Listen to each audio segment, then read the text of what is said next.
Hello. We are here at the Human Rights Film Festival in Berlin. We're about to watch the movie La Vocera about Marichuy, the first ever indigenous presidential candidate in Mexico. My name is Silke Pfeiffer. I work for Brot for the World, where I lead the Human Rights and Peace Unit. And I'm very glad to introduce here Alejandra Anchiete. She's from Mexico. She works on human rights in Mexico. She's actually the founder and the executive director of an important human rights organization called ProDESC. Mm-hmm. And she's also a member of the jury of the Human Rights Film Festival. Mm-hmm. Alejandra, we're about to watch the movie. I'm looking forward to watching it. Why should people watch La Vocera, and why does it fit so well with the theme of this festival, the art of change? What would you say? Thank you, Silke. It's a pleasure to be here with you and with all the people in the film festival.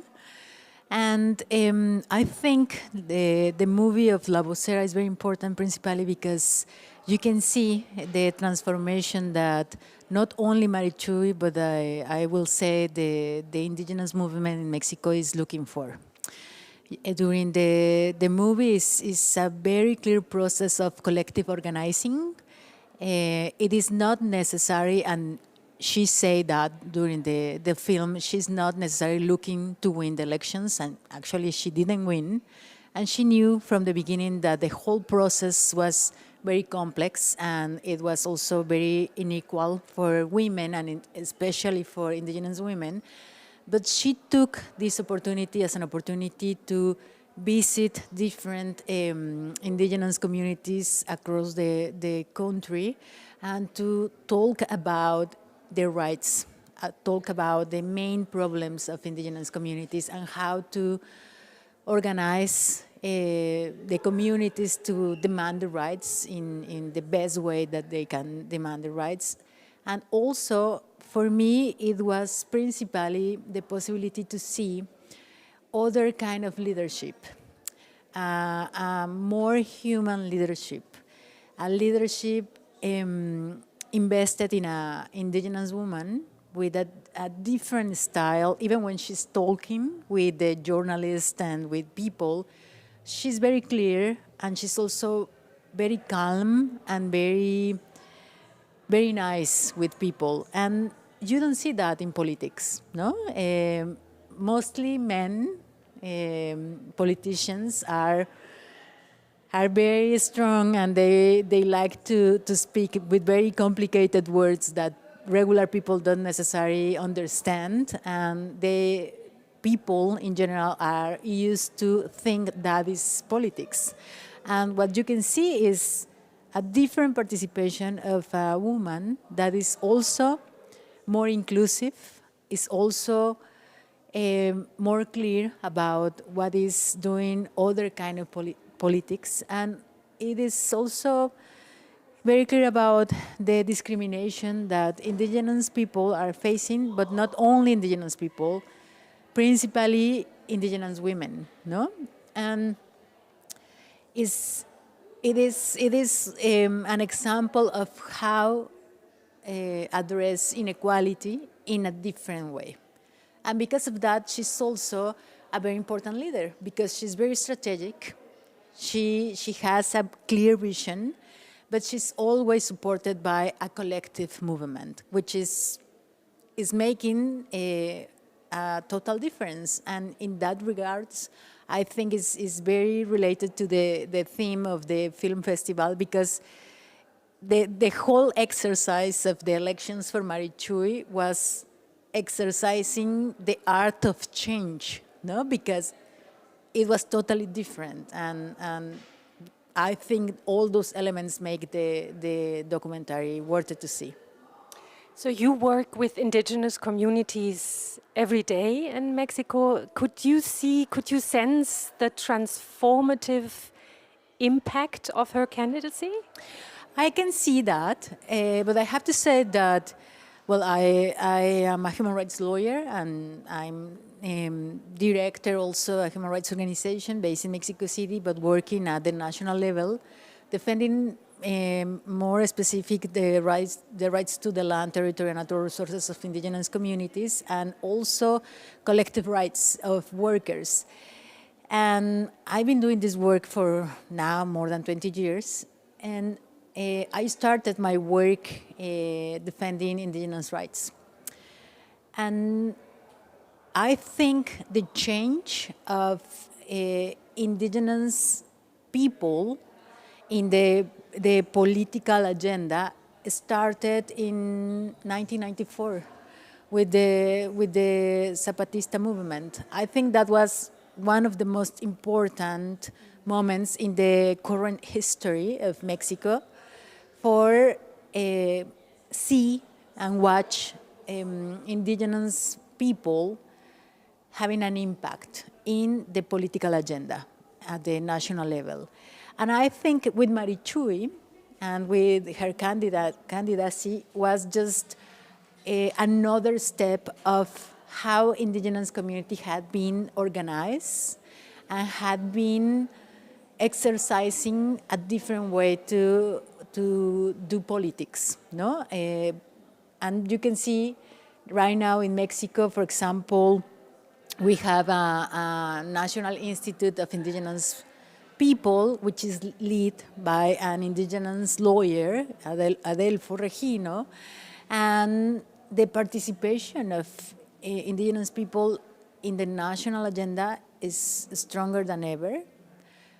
Of course, I don't want to say that it is a huge advance right now, but it is an advance, and they are now having a stronger voice, I think so. They had it in the past, but my sense is they have a different space now for participating more and more and better, no? And yes, Marichuy and the documentary, I think is showing regular people, how well organized this social movement is, and also that is going to have an impact for probably the new generation of indigenous leaders, no? Which is, I think, one of the most important impacts that you can see from this kind of documentaries. The fact that these communities are often so marginalized, displaced, and victims of violence has a lot to do with their defense of their land and ancestral land against big business interests, resource exploitation. So I'm wondering, we're here in Germany, in Europe, we're watching this film supposedly about Mexico, but it does also have to do with, you know, the way our companies are operating in your country, for example. Maybe you could say a little bit more about these problems and how and what tools you as an organization use also to hold companies to account. I think it's a very interesting question, and I think the whole festival was addressing one of the issues that we are addressing also in our cases, which is the inequality, no? And as you were saying, indigenous communities, not only in Mexico, but I think around the world, are under attack. And are under attack principally because the governments are not any longer protecting the rights of indigenous communities. And you can see a huge presence of transnational corporations overexploiting the natural resources locating in the land and territory of indigenous communities. Just for give you an example, the 6% of the population in the world are indigenous community, and they are the guardians of the 80% of the biodiversity of the whole planet. So when we are discussing about climate change, and when we are discussing about corporate responsibility for the pollution in the world and also for violations of indigenous rights, we have to take in account that what is happening with indigenous community in the global south has the responsibility is direct related to transnational capital, which is transnational corporations. Another example of that is, for example, my organization is now defending an indigenous community in the south of Mexico, in the state of Oaxaca, in the Istmo of Tehuantepec. The community is a Zapotec community called Unión Hidalgo, and they are about to be enclosed in their own territory by wind parks. All these wind parks are property of European corporations from Spain, from France, Italy, and also from Germany. And we were able to defend them principally because they are very well organized as a community. They knew about a new park that was going to be about to be constructed. And they knew that the owners of this new concession was Électricité de France, which is the para-estatal corporation from France producing energy. It is fair to say that this wind park is projected to be the largest wind park, not only in Mexico, but in Latin America. So the impact of this park for the community will be just disastrous. We started the litigation. We won an amparo, and we also won the first prior and informed consultation decreed by a federal judge following international standards for indigenous rights. We were able to suspend the construction of the park. The park is being suspended by 4 years now. And also, in collaboration with European organizations of human rights as the European Center for Constitutional Human Rights and Sherpa in France, we decided with the community to file a complaint under the law of vigilance in France, which is related to corporate accountability for French corporations. We are now litigating in the court of France on behalf of this indigenous community, principally because what is happening, the violence, the economic violence, the discrimination, and also other kinds of violence against indigenous communities in the global south has everything to do with corporations in the global north. And we as a human rights organization understand that corporate accountability is more important than ever in order to I don't want to say we are going to resolve the problems in the world, but it is a very important element to do shift in the power dynamics between powerful corporations and indigenous communities. That's very good news, and I guess here in Germany we have a new tool. Yes. Since a couple of weeks ago. We have a new law that obliges companies to respect human rights along their supply chain. Exactly. So another resource to make use of.